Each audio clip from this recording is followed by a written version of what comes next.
નમસ્કાર દર્શક મિત્રો, હું આપની સાથે છું રાખી અંજારીએ. સ્વાગત કરું છું આપનું કચ્છ ઉદય ટીવી ન્યૂઝમાં. ન્યૂઝની શરૂઆત પહેલા નજર કરી આજની હેડલાઇન્સ પર.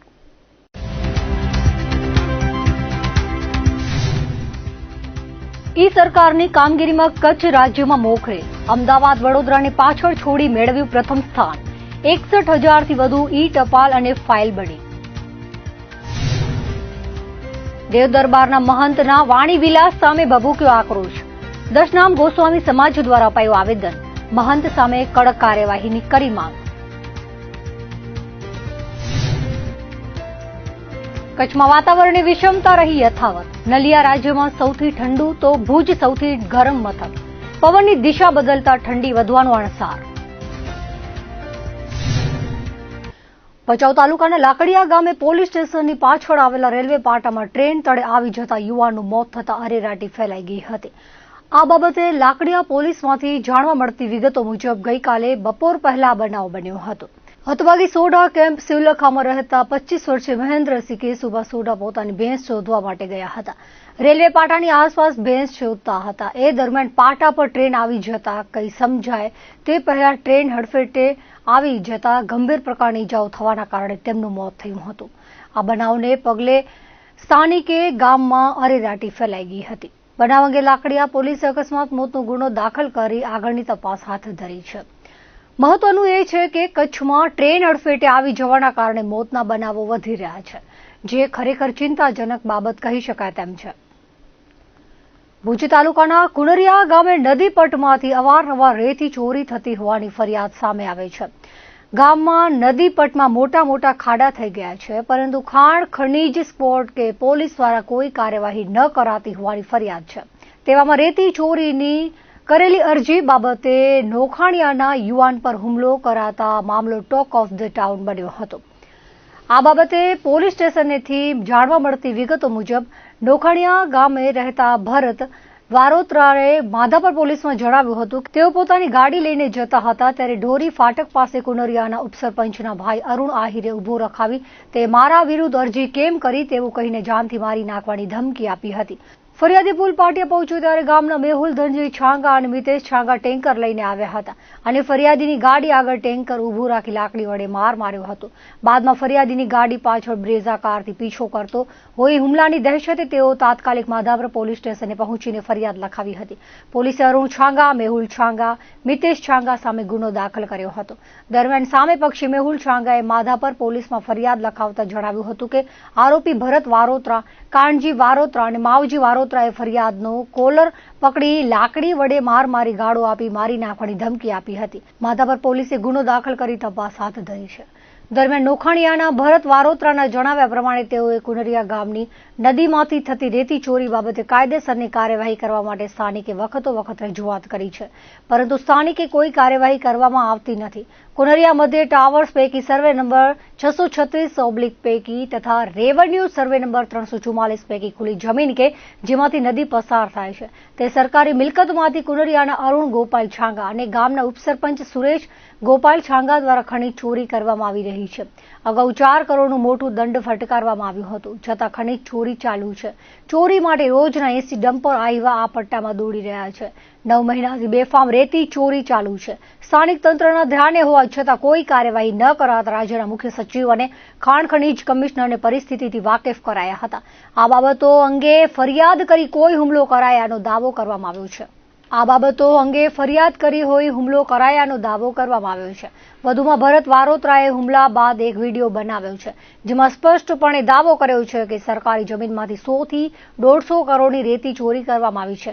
નોખાણીયા ગામ કુનરિયા ગ્રામ પંચાયતમાં સમાવિષ્ટ હોવા છતાં વિકાસ કામ ન થતા હોવાથી અગાઉ રજૂઆત કરી સમાચારોમાં અહેવાલ આવ્યા હતા, જે બધી બાબતોનું મન દુઃખ રાખીને બંને ભાઈઓએ હુમલો કરાવ્યો હતો અને હવે મને કંઈ પણ થાય તો બંને ભાઈઓની જવાબદારી હોવાનું વિડીયોમાં વર્ણન કર્યું હતું. હવે જોવાનું એ રહ્યું કે તંત્ર દ્વારા આગળ કેવા પ્રકારની કાર્યવાહી કરાય છે. આજે મારા ઉપર હુમલો થયેલ છે તે મેં ન્યૂઝમાં આપેલો કે નોખાણીયાના વિકાસ માટે કામ કુનરિયા સરપંચ સુરેશભાઈને એનો મન દુઃખ રાખી અને મારા ઉપર હુમલો કરેલ છે. તે મોટા ખનીજ માફિયા છે. કુનરિયામાં એના ઉપર મોટો દંડ ફટકારેલો છે. 4 કરોડ સરકાર સાથે છેતરપિંડી કરે છે અને આજે મારા ઉપર એના માણસો દ્વારા અને એના લીધે હુમલો થયેલ છે. એની સંપૂર્ણ જવાબદારી સુરેશભાઈ અને અરુણભાઈની રહેશે અને મારા ઉપર મનદુખ રાખ્યો છે કે તે આમ કરશ ને તને જાનથી મારી નાખશું, ધમકી આપું છું. જે તે વખતે સુરેશ છાંગા અને અરુણ છાંગા ઉપર 4 કરોડ જેટલું દંડ સરકારે ફટકાર્યો છે ને આજે મારા ઉપર હુમલો છે એને મને કીધું હતું કે તને જાનથી મારી નાખશું. અને કુનરિયામાં મોટે પાયે ખનીજ ચોરી થાય છે તેની તંત્ર અને સરકારશ્રીને અપીલ કે મોટે પાયે ખનીજ ચોરી થાય છે. સરકારને રોયલ્ટીની છેતરપિંડી કરોડથી 100 થી 150 કરોડ જેટલી કુનરિયા નદીમાં સરકારી જમીનમાંથી રેતી ઉપાડેલ છે. અને આજે જે મારા ઉપર હુમલો એ ખનીજ માફિયા કર્યો છે અને ખનીજ માફિયા મને જાનથી મારી નાખવાની ધમકી આપેલ છે. સુરેશ છાંગા અને અરુણ છાંગા. હવે મને કાંઈ થશે એ તંત્રની અને એ 2 લોકોની જવાબદારી રહેશે. બોક્સાઇટ ખનીજ આમ તો જીએમડીસી માટે અનામત છે. જો કે નવા સુધારા પ્રમાણે લીઝ આપી શકાય છે, પરંતુ કચ્છમાં હજુ સુધી કોઈએ બોક્સાઇટ ખનીજની લીઝ મેળવી નથી, જેથી ગેરકાયદે ખનન કરી હેરાફેરી કરવામાં આવતી હોય છે. તેવામાં ગઢસીસા વિસ્તારમાં એલસીબી પેટ્રોલિંગમાં હતી ત્યારે કોટડી 3 રસ્તાથી ભોજાય વચ્ચે આવેલા બોક્સાઇટના પ્લાન્ટના મુખ્ય ગેટની સામે એક ટ્રક શંકાસ્પદ જણાઈ આવી હતી, જેના ચાલક પાસે પાસ પરમિટ માંગતા મળી આવી ન હતી, જેમાં 20 ટન બોક્સાઇટ ભરેલું હતું, જેથી ટ્રક કબજે કરી ખાણ ખનીજ વિભાગને જાણ કરવામાં આવી હતી. મહત્વનું એ છે કે જિલ્લામાં ખનીજ ચોરીના બનાવો વધી રહ્યા છે. પોલીસ દ્વારા રોયલ્ટી વગર પરિવહન કરતી ટ્રકો ઝડપી લેવામાં આવે છે, પરંતુ ખાણ ખનીજ વિભાગ દ્વારા કોઈ કાર્યવાહી કરાતી નથી. ખનીજ ચોરી રોકવા માટે જીપીએસ આધારિત સિસ્ટમ લાગુ કરાઈ છે, પણ તેની કચ્છમાં કોઈ ફળશ્રુતિ ન હોય તેવું ચિત્ર ઉપસી આવે છે.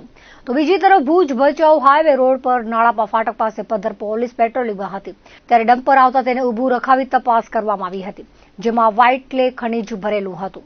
ચાલક રાજેન્દ્ર ગટ્ટુ આહિર પાસે રોયલ્ટી પાસ પરમિટ માંગતા મળી આવી ન હતી, જેથી વાહન ડિટેઇન કરી આગળની કાર્યવાહી માટે ખાણ ખનીજ વિભાગને જાણ કરી હોવાનું પોલીસે જણાવ્યું હતું. કચ્છ પ્રવાસનનું મુખ્ય આકર્ષણ સમાન કચ્છ રણોત્સવનો પ્રારંભ થઈ ગયો છે. ધોરડોના સફેદ રણમાં આગામી સપ્તાહથી સાંસ્કૃતિક કાર્યક્રમો અને ક્રાફ્ટ બજાર પણ શરૂ થવાના છે. દર વર્ષે કચ્છ રણોત્સવને માણવા વિદેશી અને એનઆરઆઈ સહેલાણીઓ પણ ઉમટતા હોય છે. વિદેશથી આવતા પ્રવાસીઓની સુવિધા માટે આજથી અમદાવાદ એરપોર્ટથી ધોરડો સુધી એસટીની વોલ્વો બસની સેવા શરૂ કરવામાં આવી છે. આ અંગેની પ્રાપ્ત વિગતો મુજબ ગુજરાત રાજ્ય માર્ગ અને પરિવહન નિગમ દ્વારા આજથી અમદાવાદ એરપોર્ટથી કચ્છના ધોરડો સુધી વોલ્વો બસ સેવા શરૂ કરવામાં આવી છે. આ સેવા વિદેશ અને દેશના અન્ય રાજ્યોમાંથી હવાઈ માર્ગે અમદાવાદ પહોંચતા પ્રવાસીઓ સરળતાથી ધોરડો પહોંચી શકે તે માટે શરૂ કરવામાં આવી છે. વિદેશી અને અન્ય રાજ્યના ભારતીય પ્રવાસીઓને સિમલેસ ટ્રાન્સપોર્ટ વિકલ્પ પ્રદાન કરવાના હેતુથી એસટી નિગમ દ્વારા આરામદાયક વોલ્વો બસ શરૂ કરવામાં આવી છે. અમદાવાદ એરપોર્ટથી ભુજમાંથી પસાર થઈ આ બસ ધોરડો સુધી જશે. દૈનિક ધોરણે ચાલનારી આ બસ અમદાવાદ એરપોર્ટના આંતરરાષ્ટ્રીય ટર્મિનલથી દરરોજ સવારે 6 કલાકે ઉપડશે. ધોરડોથી પરત અમદાવાદ જવા મધરાત્રે 12 કલાકે ધોરડોથી સેવા ઉપલબ્ધ થશે. આરામદાયક વોલ્વો બસમાં 47 મુસાફરો પ્રવાસ કરી શકશે. અમદાવાદ એરપોર્ટથી ભુજ સુધીની મુસાફરીનું ભાડું ₹901 રહેશે. અમદાવાદ એરપોર્ટથી ધોરડો સુધીની મુસાફરી માટે પ્રવાસી દીઠ ભાડું ₹1093 રહેશે. ધોરડોથી પરત અમદાવાદ મુસાફરી માટે સમાન ભાડું લાગુ પડશે. ઉલ્લેખનીય છે કે કચ્છ રણોત્સવને રાષ્ટ્રીય અને આંતરરાષ્ટ્રીય સ્તરે નોંધપાત્ર લોકચાહના મળી છે, જેના પરિણામે દર વર્ષે રણોત્સવમાં આવતા પ્રવાસીઓની સંખ્યા ઉત્તરોત્તર વધતી રહી છે. વિદેશ અને દેશના અન્ય રાજ્યોમાંથી આવતા પ્રવાસીઓ અમદાવાદથી ધોરડો સુધી કોઈપણ વિક્ષેપ વિના સુવિધાજનક મુસાફરી કરી શકે તે હેતુથી વોલ્વો બસ સેવા શરૂ કરવામાં આવી છે. કચ્છ જિલ્લામાં કારતક માસના અંતિમ દિવસ સુધી ઠંડીની પકડ મજબૂત બની નથી. જિલ્લામાં રાત્રિ દરમિયાન ઠંડક બાદ દિવસભર વાતાવરણ ગરમ રહે છે. વાતાવરણીય વિષમતાના પગલે કચ્છવાસીઓને બેવડી ઋતુનો અનુભવ થઈ રહ્યો છે. કચ્છનું નલિયા આજે 13 ડિગ્રી ન્યૂનતમ તાપમાન સાથે રાજ્યનું સૌથી શીત મથક બન્યું હતું. લઘુત્તમ તાપમાનમાં ઘટાડો થતા રાત્રિના ભાગે ઠાર અનુભવાયો હતો. સવાર સુધી ફૂલ ગુલાબી ઠંડી બાદ મધ્યાહન સમયે વાતાવરણ હૂંફાળું રહ્યું હતું. બીજી તરફ જિલ્લામાં ભુજમાં ગઈકાલે મહત્તમ તાપમાન 33 ડિગ્રી નોંધાયું હતું. ભુજ રાજ્યનું સૌથી ગરમ મથક રહ્યું હતું. રાજ્યના હવામાન શાસ્ત્રીઓએ ડિસેમ્બર મહિનાના મધ્ય ભાગથી કડકડતી ઠંડી પડવાની આગાહી કરી છે. વાતાવરણીય વિષમતાના પગલે જિલ્લામાં વાયરલ બીમારીઓ વધી છે. રવિ પાકનું વાવેતર કરનાર કિસાનો પણ બેવડી ઋતુના કારણે ઉચાટ અનુભવી રહ્યા છે. વર્તમાન સમયે આધુનિક વિજ્ઞાનના યુગમાં ટેકનોલોજીનો વ્યાપ દરેક ક્ષેત્રમાં વધી રહ્યો છે. કેન્દ્ર સરકાર અને રાજ્ય સરકાર દ્વારા પણ દરેક વિભાગની કામગીરીને ઝડપી પારદર્શક બનાવવા આધુનિક ટેકનોલોજીનો ઉપયોગ કરવામાં આવી રહ્યો છે. કેન્દ્ર સરકાર પર ડિજિટલ ઇન્ડિયા અભિયાન સાથે સરકારી દફતરોમાં કામગીરીને પેપરલેસ કરવા પર પ્રાધાન્ય આપી રહી છે, ત્યારે ઈ સરકારની કામગીરીમાં કચ્છ જિલ્લો સમગ્ર રાજ્યમાં મોખરાના સ્થાને રહ્યો છે. કેન્દ્ર સરકારના ડિજિટલ ઇન્ડિયા અભિયાનના અનુસંધાને ઈ સરકાર મોડ્યુલના કચ્છ જિલ્લામાં અમલ વહીવટી તંત્ર દ્વારા કરવામાં આવી રહ્યો છે અને આ કામગીરીમાં રાજ્યના અન્ય તમામ જિલ્લાઓને પાછળ છોડી સરહદી કચ્છ જિલ્લો મોખરાના સ્થાને રહ્યો છે. આ અંગેની પ્રાપ્ત વિગતો મુજબ કચ્છ જિલ્લાના વહીવટી ક્ષેત્રની મુખ્ય તમામ કચેરીઓમાં ઈ સરકાર મોડ્યુલની અમલવારી કરવામાં આવી રહી છે. કચ્છની કલેક્ટર કચેરી, તમામ પ્રાંત અને મામલતદાર કચેરીમાં ઈ સરકારનો અમલ કરી સમગ્ર પત્ર વ્યવહાર ડિજિટલ કરવામાં આવ્યો છે. આ ઉપરાંત વિવિધ ફાઇલોને પણ ડિજિટલ ફોર્મેટમાં તૈયાર કરવામાં આવી છે. ચાલુ વર્ષે જાન્યુઆરીથી અત્યાર સુધીમાં કચ્છ જિલ્લામાં કલેક્ટર કચેરી, તમામ પ્રાંત અને મામલતદાર કચેરીઓ ખાતે કુલ 61,500 ઈ ટપાલ અને ઈ ફાઇલ તૈયાર કરાયા છે. કચ્છ જિલ્લો 61,500 ઈ ટપાલ અને ઈ ફાઇલની કામગીરી સાથે ઈ સરકારની કામગીરીમાં રાજ્યમાં પ્રથમ સ્થાને રહ્યો છે. 49,249 ઈ ફાઇલ અને ઈ ટપાલ સાથે અમદાવાદ દ્વિતીય, 48,361ના આંક સાથે ભાવનગર જિલ્લો તૃતીય અને 45,187 ઈ ટપાલ અને ઈ ફાઇલની કામગીરી સાથે વડોદરા જિલ્લો રાજ્યમાં ચોથા સ્થાને રહ્યો છે. કચ્છમાં રમતગમતના ખેલાડીઓને પ્રોત્સાહન હેતુસર એક અદ્યતન રમતગમત કોમ્પ્લેક્સ નિર્માણ ભુજ વિસ્તાર વિકાસ સત્તામંડળ દ્વારા કરવામાં આવી રહ્યું છે. કચ્છના મુખ્ય મથક ભુજ ખાતે આધુનિક સગવડતા સભર સ્પોર્ટ કોમ્પ્લેક્સની સમય અનુસાર ખાસ જરૂર હતી. આ કોમ્પ્લેક્સનો મૂળ વિચાર કચ્છના અગાઉ પ્રાંત અધિકારી રહી ગયેલા મનીષ ગુરવાણીનો હતો, જે પ્રોજેક્ટ હવે સાકાર થઈ જવા તરફ જઈ રહ્યું છે. કચ્છના મુખ્ય મથક ભુજ ખાતે હિલ ગાર્ડન પાસેની અંદાજિત જગ્યામાં 9,000 ચોરસ મીટરની જગ્યામાં 8,43,00,000ના જંગી ખર્ચે નિર્માણ કાર્ય શરૂ કરાયું છે. આ અદ્યતન સ્પોર્ટ કોમ્પ્લેક્સમાં ઇન્ડોર અને આઉટડોર રમતગમતના વિવિધ વિભાગોમાં રમતગમત વીરો પોતાની તાલીમ મેળવી રાજ્ય, રાષ્ટ્રીય કે આંતરરાષ્ટ્રીય ઓલિમ્પિક જેવી સ્પર્ધાઓમાં ભાગ લેવા માટે પૂર્વ તૈયારીઓમાં આ કોમ્પ્લેક્સ ખૂબ ઉપયોગી બનશે. કચ્છના રમતગમત ક્ષેત્રે આગળ વધતા ખેલાડીઓ આ કોમ્પ્લેક્સ સુવિધાથી ખૂબ રાહત મેળવી પોતાની પ્રતિભા વધુ સારી રીતે પ્રદર્શિત કરી શકશે. હાલ સમયની જરૂરિયાત મુજબ આધુનિક સુવિધાઓથી સજ્જ સ્પોર્ટ કોમ્પ્લેક્સ બનાવવું ખૂબ જરૂરી હતું, ત્યારે શરૂ થયેલા નિર્માણ કાર્યથી અહીં ખેલાડીઓ સુવિધાસભર તાલીમ મેળવી શકશે.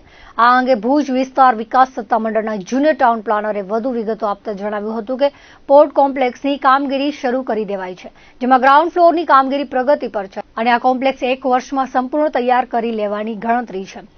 સ્પોર્ટ્સ સેન્ટર બનતા કચ્છના રમતવીરોને ખૂબ પ્રોત્સાહન આપવાની વ્યવસ્થા કરાશે. આ સંકુલમાં ઇન્ડોર અને આઉટડોર 2 વિભાગમાં રમતગમતના ક્ષેત્ર બનાવાયા છે. આ સ્પોર્ટ્સ સેન્ટરમાં બેડમિન્ટન, ટેનિસ, વોલીબોલ, બાસ્કેટબોલ સહિતના રનિંગ, ટ્રેક અને જીમની સુવિધાઓ આમાં સામેલ કરવામાં આવશે. આનાથી રાજ્ય, રાષ્ટ્રીય લેવલ કે ઓલિમ્પિક સુધીના ક્ષેત્રોમાં જે ખેલાડીઓ ભાગ લેવા જાય છે તેઓને અહીં પોતાની પ્રી પ્રેક્ટિસ માટે ખૂબ ઉપયોગી બનશે. નવા બની ગયેલા સેન્ટરનું કાર્ય હાલ પ્રગતિમાં છે અને સમયસર કાર્ય પૂર્ણ થાય તે માટે અમે સતત પ્રયત્નશીલ રહીશું અને કચ્છની જનતા અને મુખ્ય મથક ભુજ ખાતે ખૂબ સારી સુવિધાજનક સ્પોર્ટ્સ સેન્ટરની ભેટ આપવો અમારા પ્રયત્નો રહેશે. સ્પોર્ટ્સ સેન્ટર ભુજના વિકસિત એરિયાની મધ્યમાં અને ભુજ પાસે પસાર થતા મુખ્ય માર્ગ નજીક હોતા ખેલાડીઓને આવવા જવા માટે પણ સરળતા રહેશે. ભુજ વિસ્તારમાં આવેલા હિલ ગાર્ડનમાં આશરે 9,000 ચોરસ મીટરની જગ્યામાં ભુજ વિસ્તાર વિકાસ સત્તામંડળ દ્વારા સ્પોર્ટ્સ કોમ્પ્લેક્સનું એક આયોજન કરવામાં આવેલ છે. જે અન્વયે જણાવવાનું કે ભુજ શહેર તથા આસપાસના વિસ્તારોમાંથી આવતા રમતવીરોના લાભાર્થે અને કચ્છમાં રમતગમતના ક્ષેત્રમાં રહેલી પ્રતિભાને આગળ વધારવા માટે વિસ્તાર વિકાસ સત્તામંડળ દ્વારા લગભગ 8.43 કરોડ જેટલા ખર્ચે સ્પોર્ટ્સ સેન્ટર બનાવવા માટેનું વિકાસ કામ હાથ ધરેલ છે. આ સ્પોર્ટ્સ સેન્ટરમાં ઇન્ડોર અને આઉટડોર રમતો જેવી કે બેડમિન્ટન, વોલીબોલ, રનિંગ ટ્રેક છે, પછી બાસ્કેટબોલ છે વગેરે રમતો માટે સુવિધાઓ સુનિશ્ચિત કરવામાં આવેલ છે. ઉપરાંત કેફેટેરિયા અને જીમ જેવી સુવિધાઓ પણ સુનિશ્ચિત કરવામાં આવેલ છે. આ સ્પોર્ટ્સ સેન્ટરનું કામગીરી માર્ગ અને મકાન વિભાગને સોંપવામાં આવેલ છે અને હાલ અત્યારે ગ્રાઉન્ડ ફ્લોર સુધીનું કામ પૂર્ણ થઈ ગયેલ છે અને અંદાજિત 1 વર્ષમાં કામ પૂર્ણ થઈ શકે તેવી સંભાવના છે. આ સુવિધાને કારણે સ્પોર્ટ્સ પર્સનને અન્ય જિલ્લાઓની જેમ આપણા જિલ્લામાં જ રમતવીરોને રાજ્ય કક્ષા અને રાષ્ટ્ર કક્ષાએ તેમજ ઓલિમ્પિક કક્ષાએ પણ પોતાની પ્રતિભાનું ઝળકાવવા માટે આ સ્પોર્ટ્સ સેન્ટર ઉપલબ્ધ થઈ શકે છે, જે મદદરૂપ બની શકે છે. જિલ્લા મથક ભુજની મામલતદાર કચેરી ભુજ શહેર અને તાલુકાના અરજદારોના આધાર કાર્ડ સંબંધી કામગીરી કરવામાં આવે છે. છેલ્લા થોડા દિવસોથી આધાર કાર્ડ સંબંધી કામગીરીમાં થતા વિલંબ અને અરજદારોને પડતી હાલાકીની વ્યાપક ફરિયાદ ઉઠ્યા બાદ તંત્ર દ્વારા ભુજ શહેરના અરજદારોના આધાર કાર્ડ સંબંધી કામગીરી હવે સોમવારથી નવી પ્રાંત કચેરી ખાતે કરવામાં આવશે. ભુજ શહેર અને તાલુકાના લોકોની કામગીરીનું વિભાજન થતા અરજદારોને થતી હાલાકીમાં ઘટાડો થશે. સોમવારથી ભુજ શહેરના આધાર કાર્ડ ધારકોની પોતાના કાર્ડમાં સુધારા વધારા વગેરે કામગીરી નવી પ્રાંત અધિકારીની કચેરીથી કરવામાં આવશે. બનાસકાંઠા જિલ્લાના કાંકરેજ તાલુકાના દેવ દરબારની જગ્યાના મહંત બળદેવનાથ દ્વારા દશનામ ગોસ્વામી સમાજ વિરુદ્ધ અભદ્ર ભાષાના ઉચ્ચારણો કરી સમગ્ર સમાજની લાગણી દુભાવવા બદલ કાયદેસરની કાર્યવાહી કરવા કચ્છ જિલ્લાના વિવિધ વિસ્તારોના દશનામ ગોસ્વામી સમાજ દ્વારા માંગ કરવામાં આવી છે. જિલ્લા વહીવટીતંત્રને સમાજ દ્વારા પાઠવવામાં આવેલા આવેદનપત્રમાં જણાવાયું હતું કે કાંકરેજ તાલુકાના ગંગાપુર ગામે થડી મઠ મુકામે મહંત જગદીશગીરી બાપુ બ્રહ્મલીન થતા સમગ્ર સેવકો ભક્તગણ તેમજ સંતો મહંતો અને ગ્રામજનોની હાજરીમાં નવા ગાદીપતિ તરીકે મહંત કાર્તિકપુરીજીની ચાદર વિધિ કરવામાં આવી છે. કોઈ પણ સંત દેવલોક પામે તો સેવકો તેમજ ગ્રામજનોની ઉપસ્થિતિમાં પાલખી યાત્રા કાઢવામાં આવે છે, પરંતુ અહીં માત્ર જૂજ લોકો દ્વારા સંતો મહંતોની રાહ જોયા વગર પાલખી યાત્રા કાઢી સમાધિ આપી દેવાઈ હતી. જે તે સમયે દેવ દરબારની જગ્યાના મહંત બળદેવનાથે દશનામ ગોસ્વામી સમાજ વિરુદ્ધ અશોભનીય અને અભદ્ર વાણી વિલાસ કર્યો હતો, જેથી સમગ્ર દશનામ ગોસ્વામી સમાજની લાગણી દુભાઈ છે.